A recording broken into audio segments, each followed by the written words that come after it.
Welcome. In this short tutorial, I'll be showing you how to add a search bar in your Showit website. Okay, so first up, go ahead and add in an element.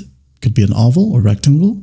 So normally a search bar is a rectangle. Okay, maybe you put it like this way, maybe at the top center.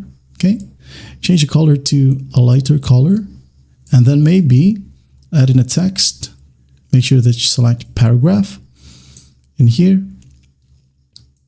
Make it as big as you want, or make sure that you cover this rectangle. Okay, so whenever a user clicks on this box, all right, maybe here and here and here, the search bar will be usable. Okay, so while the paragraph is selected right here, make sure that you double click on it, name it to maybe search here, something like that. Change the color of the text if you want to, and then of course, once that's done, while it's selected, okay, go ahead and go to text properties, and in here under text properties you should be able to see WordPress. Okay, now if you don't have WordPress in here, you have the trial version, well, you'll have to purchase the paid account. Okay, and then once done, you should be able to see this text properties, WordPress, placeholder. Click on the drop down and select a search bar, and once done, click on save, publish it, or just preview it if you want to. And once done,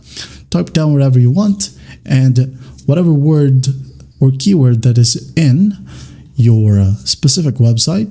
Okay, for example, you look for home right here in the search bar. The home page right here will be seen in one of the results, and that is it. Well, I hope this video helps, and I'll see you in the next one.